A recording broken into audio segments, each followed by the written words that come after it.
तो फिर कोई लब कोई जबान खामोश न रहे।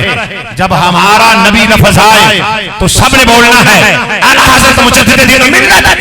इमाम अहले सुन्नत अल रहमा ने जहां पे किताबें बेशुमार लिखी है ना, हर वक्त के फितने को आपने चैलेंज के साथ कबूल करके उस फितने को मिटाया है। जब मिर्जाइयत मिर्जा कादियानी मिर्जाइयत पे काम कर रहा था, ये झूठा नबी जब दावे कर रहा था, उस वक्त जो है बाकी तमाम मसलक के लोग खामोश रहे हैं, इन तक पैगामात पहुंचाए गए।